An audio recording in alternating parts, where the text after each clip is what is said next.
Halo, Assalamualaikum warahmatullahi wabarakatuh. Selamat pagi anak-anak, apa kabarnya? Gimana liburan kalian? Asik kan? Nah, berarti sekarang kalian sudah semangat lagi dong, belajarnya harus semangat, kayak ibu. Sebelum kita memulai pembelajaran hari ini, yuk anak-anak kita berdoa bersama dulu. Berdoa, mulai.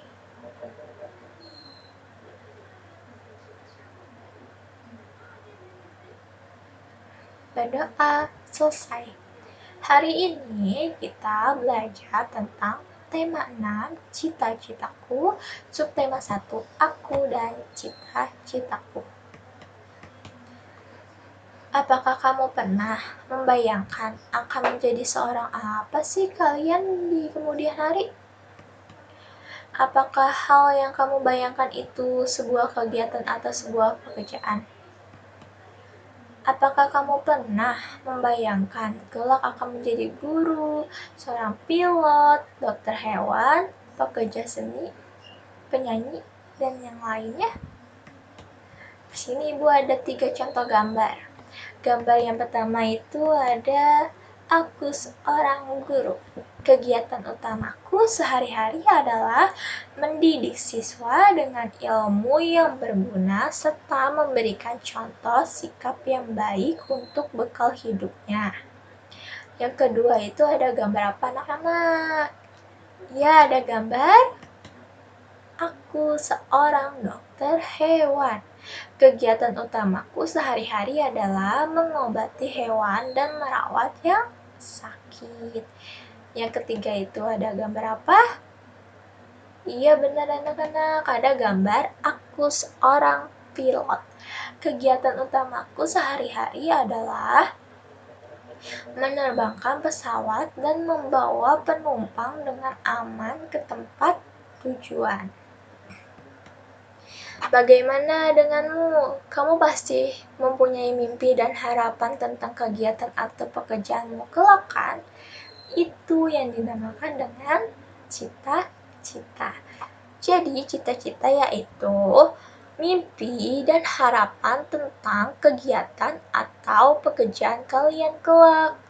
Coba sekarang kalian tulis cita-cita kalian itu apa saja, kegiatan utamanya, dan keahlian yang kalian miliki sehubungan dengan cita-cita kalian ya.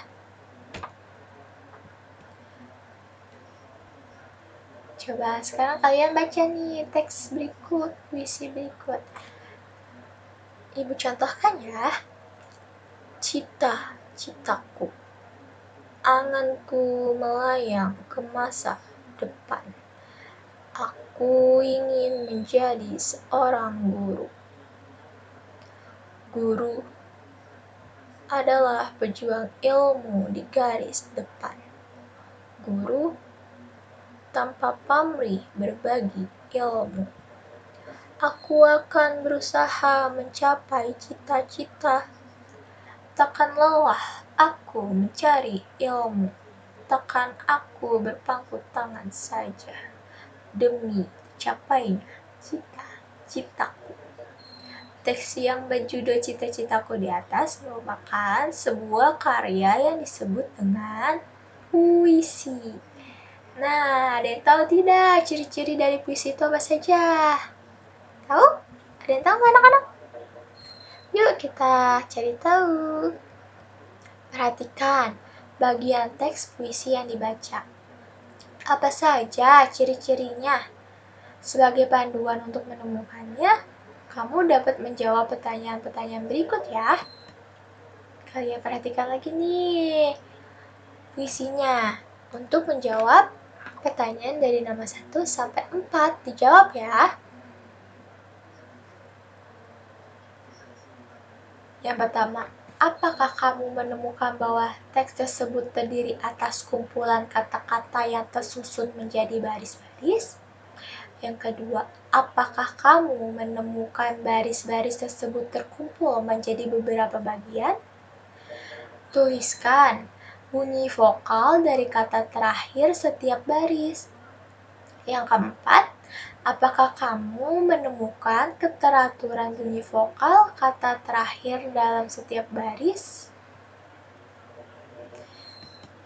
Nah, jadi puisi itu terdiri atas bagian-bagian yang merupakan kumpulan kata yang disebut dengan baris puisi.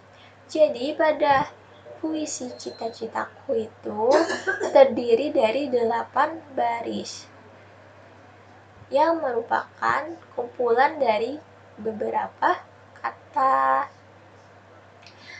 Baris-baris puisi terkumpul menjadi bagian yang disebut dengan bait puisi. Setiap bait terdiri dari 4 baris. Puisi memiliki rima akhir yang berbunyi A, B, A, B. Kita perhatikan puisi yang di atas ya. Nih, setiap bait terdiri dari 4 baris. Ada 1, 2, 3, dan 4. Kita perhatikan bait pertama, baris pertama.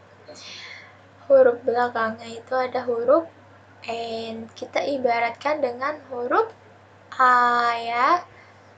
Yang baris kedua itu ada huruf U. Kita ibaratkan dengan huruf B. Baris ketiga itu huruf belakangnya N, kita ibaratkan dengan huruf A karena dia sama dengan baris pertama yaitu N. Jadi kita ibaratkan A.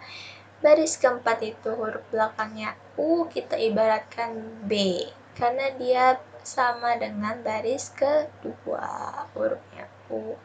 Jadi baris pertama itu A, baris kedua B, baris ketiga A, baris keempat B. Setiap bait terdiri dari 4 baris yang memiliki rima akhir A, B, A, B. Sama dengan bait yang kedua. Baris pertama itu huruf belakangnya A kita ibaratkan dengan huruf A.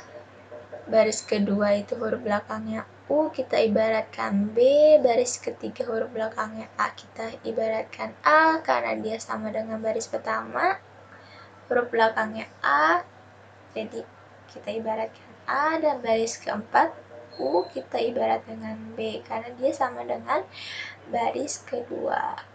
Belakangnya huruf U, jadi baris pertama itu A, baris kedua B, baris ketiga A, baris keempat B.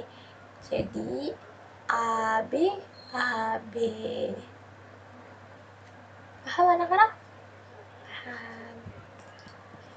Nah, di sini siapa ya yang memelihara hewan di rumah atau yang cita-citanya nanti menjadi dokter hewan?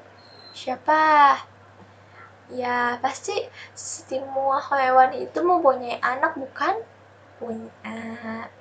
Jadi, gambar-gambar tersebut ini ada kucing, kelinci, dan ayam menunjukkan bahwa ada anak-anak hewan dan ada hewan yang sudah dewasa. Artinya, hewan-hewan tersebut mengalami pertumbuhan. Ada tahapan-tahapan yang dilalui oleh hewan itu dari anak-anak hewan menjadi hewan dewasa. Semua makhluk hidup mengalami pertumbuhan dan perkembangan. Hewan dan manusia mengalami beberapa tahapan pertumbuhan dan perkembangan dalam kehidupannya loh anak-anak. Tahapan pertumbuhan dan perkembangan hewan membentuk sebuah siklus atau daur hidup. Hewan itu mengalami tahapan pertumbuhan dan perkembangan yang berbeda-beda loh. Ada jenis hewan yang mengalami perubahan bentuk di setiap hidupnya, namun ada juga yang tidak mengalami perubahan bentuk. Hewan yang mengalami perubahan bentuk itu dinamakan metamorfosis, sedangkan yang tidak mengalami perubahan bentuk itu berarti tidak mengalami metamorfosis. Di antara hewan yang mengalami metamorfosis, ada hewan yang mengalami perubahan bentuk pada setiap tahapannya. Ada juga yang tidak. Hewan yang mengalami perubahan bentuk pada setiap tahapan pertumbuhan dan perkembangannya itu dinamakan dengan metamorfosis sempurna. Contohnya itu ada kupu-kupu, lalat, katak, nyamuk, dan sebagainya. Sedangkan hewan yang mengalami perubahan bentuk yang hanya pada beberapa tahapan tumbuh berkembangnya dinamakan dengan metamorfosis tidak sempurna, seperti lalat, jangkrik, dan kecoa. Selanjutnya nanti kita bahas di pembelajaran berikutnya ya. Nah, sekarang tugas kalian susunlah tahapan pertumbuhan dan perkembangan hewan pada gambar menjadi tahapan pertumbuhan yang benar ya. Kalian kasih nomor nih, mana nih yang duluan. Kasih. Tetap semangat ya belajarnya. Jangan lupa dikerjakan tugas-tugasnya.